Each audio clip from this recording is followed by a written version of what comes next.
यह कहानी एक ऐसे लड़के की है जिसे डांस का जुनून था। उसका नाम निखिलेश था। वो डांस के जरिए दुनिया को जीत लेना चाहता था। ये उसका जुनून था, लेकिन दिल में कहीं बैठी एक आरज़ू भी थी जो अक्सर ही उससे उसके प्यार के बारे में कहा करती थी। उसकी इच्छा थी उसकी जीवन संगिनी एक गायिका हो, भले वो गायन में स्नातक ना हो, न ही उसका पेशा गायन हो, लेकिन वो उसके लिए गुनगुना सके, उसके लिए चार शब्द ही हो पर गा सके। वो अक्सर ही भीड़ में उस आवाज को तलाशता था। न जाने उसके दिल को कौन सी उस आवाज का इंतजार था जो उसे इतने दिनों में कभी नहीं मिली थी। वो डांस के साथ साथ अपनी पढ़ाई में भी बहुत अच्छा था, इसलिए शहर के एक अच्छे कॉलेज में पढ़ रहा था। उसके पिता को उसका डांस बिल्कुल पसंद नहीं था, क्योंकि निखिलेश के डांस के कारण वो पिता का बिजनेस में सहयोग नहीं कर पाता था। निखिलेश डांस में इतना ज्यादा घुस चुका था कि उसकी ख्याति भी शहर में एक अच्छे डांसर के रूप में होने लगी थी। कॉलेज में अक्सर उसे गुनगुनाने की आवाज सुनाई देती थी जो उसके मन को विचलित कर देती थी। शायद यही वो आवाज थी जिसे वो ढूंढ रहा था। जब भी वो उस आवाज को सुनता उसका पीछा करता था, लेकिन उसे कभी वो लड़की नहीं मिलती जिसकी वो आवाज थी। कई दिन बीत गए, उसे बिना देखे ही उस आवाज से प्यार होने लगा था।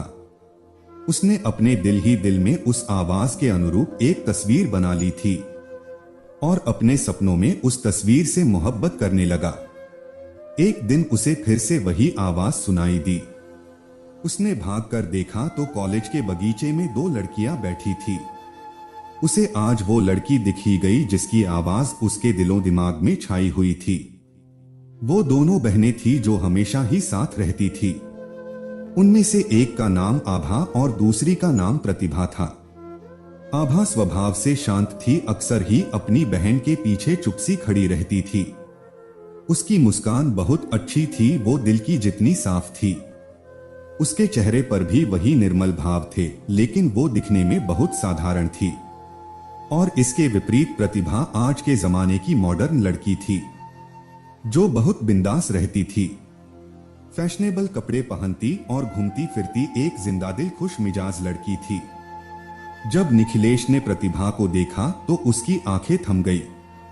उस नशीली आवाज के पीछे ये सुंदर चेहरा देख निखिलेश सन्न सा रह गया और अपना सब कुछ उस पर लुटा बैठा। हर वक्त वो इस कोशिश में रहता कि कैसे भी प्रतिभा से उसकी बात हो। इसके लिए उसने उसे फेसबुक पर फ्रेंड रिक्वेस्ट भी भेजी।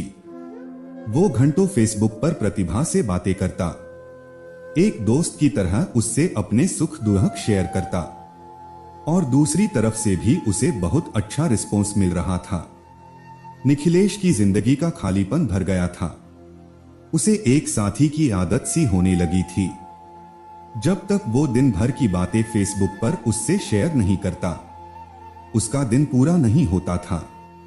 कई बार उसके असाइनमेंट पूरे नहीं होते और जब वो ये बात अपनी दोस्त को फेसबुक पर कहता, दूसरे दिन उसके नाम से कंप्लीट असाइनमेंट क्लास में जमा हो जाता था। इसके अलावा जब भी निखिलेश को पैसे की जरूरत होती, उसकी फ्रेंड अपनी स्कॉलरशिप के पैसे उसके अकाउंट में ट्रांसफर कर देती। ऐसी कई बातें जो उसके कहते ही उसकी दोस्त पूरा कर देती थी। निखिलेश को यह एहसास हो गया था कि वो जितना प्रतिभा को पसंद करता है, उतना ही प्रतिभा उसे करती। उसे यह भी यकीन हो गया था कि प्रतिभा जितनी मॉडर्न रहती हैं, वास्तव में उतनी ही सरल और दिल से भोली हैं। शायद इसी एक बात में निखिलेश गलती कर रहा था, क्योंकि फेसबुक पर वो जिससे बातें कर रहा था वो प्रतिभा नहीं, आभा थी, जिसकी आवाज से, व्यवहार से, अपनेपन से निखिलेश को प्यार था, वो आभा थी। लेकिन निखिलेश का मन उस बाहरी सुंदरता की तरफ आकर्षित था, जिसका मन उतना सुंदर नहीं जितना उसका था, जिसका चेहरा उतना सुंदर नहीं था। यह सिलसिला कई दिनों तक चलता रहा। आभा और निखिलेश दोनों ही एक गलतफहमी के चलते एक दूसरे के बहुत करीब आ गए। निखिलेश के एहसासों में प्रतिभा का चेहरा और आभा की आवाज, उसका सुंदर मन, उसके विचार दिन प्रतिदिन गहरे होने लगे। और इसी तरह उसके डांस का जुनून भी बढ़ता गया, क्योंकि आभा जो कि उसके लिए प्रतिभा थी वो भी निखिलेश के डांस से बहुत प्यार करती थी। यहाँ तक कि निखिलेश ने अपनी प्यार की बातें अपने दोस्तों से तक कह दी थी। सब उसे हमेशा बोलते थे कि वो बहुत लकी हैं, क्योंकि उसे प्रतिभा जैसी सुंदर और मॉडर्न लड़की में वो सब गुण मिले जिसे वो हमेशा चाहता था। एक दिन उसने फैसला किया कि वो प्रतिभा से जाकर अपने दिल की बात कहेगा, और उसने वही किया। उस दिन वो बहुत अच्छे से रेडी हुआ और हाथों में गुलाब के फूलों का गुलदस्ता लेकर प्रतिभा से मिलने गया। प्रतिभा अपने दोस्तों के साथ बैठी थी और वही उसके साइड में आभा भी थी। निखिलेश उन दोनों की तरफ बढ़ रहा था, जिसे देख आभा के दिल में अजीब सी बेचैनी थी, क्योंकि वो लोग आज तक रूबरू नहीं हुए थे, पर कहीं ना कहीं उसे बहुत खुशी भी हो रही थी। जैसे ही निखिलेश उन तक पहुंचा और उसने हाथों में गुलाब लेकर घुटनों के बल बैठकर प्रतिभा को प्रपोज किया। यह देख आभा स्तब्ध रह गई और उसे सारी बातें समझ आ गई और वो चुपचाप वहां से चली गई।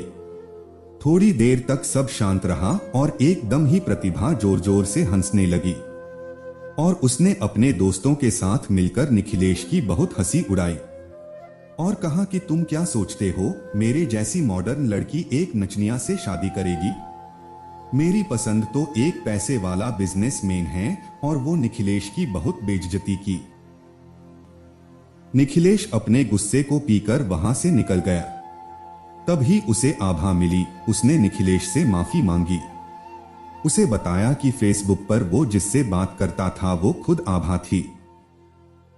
यह सुनकर निखिलेश और गुस्सा हो जाता है और अपना पूरा गुस्सा आभा पर निकाल देता है। इसके बाद निखिलेश सब छोड़कर वहां से चला गया। वो अपनी बेइज्जती भूल नहीं पाया और उसने अपना डांस भी छोड़ दिया। अपने पिता की इच्छानुसार बिजनेस करने लगा। वो दिन रात बस काम करता।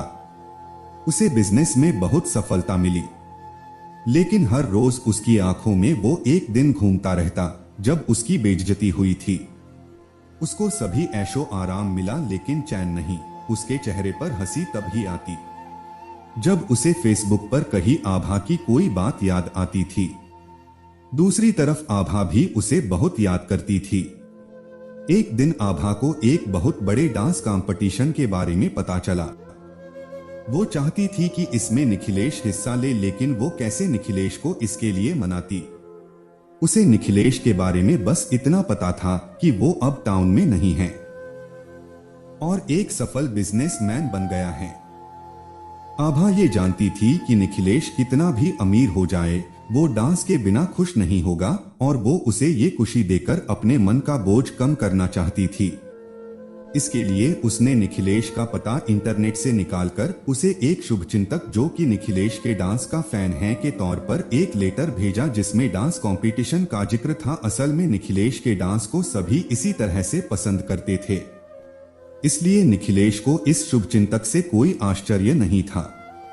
निखिलेश डांस छोड़ चुका था, उसने बस लेटर पढ़ा और रख दिया, लेकिन आभा को पता था निखिलेश को कैसे मनाना है। उसने कई लेटर और कई तस्वीरें भेजी जिसमें निखिलेश के डांस के प्रति प्यार का प्रमाण था, जिसे देख निखिलेश का दिल पिघलने लगा।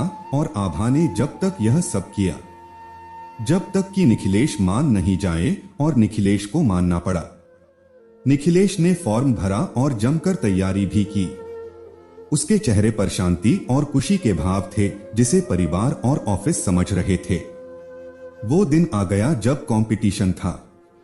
निखिलेश ने बिल्कुल तोड़ू परफॉर्मेंस दी और वो जीत गया। जब उसे पुरस्कार मिला तब सबसे आगे आभा खड़ी ताली बजा रही थी। उसे देख निखिलेश के चेहरे पर वही गुस्से के भाव आ गए और वो वहां से निकल गया।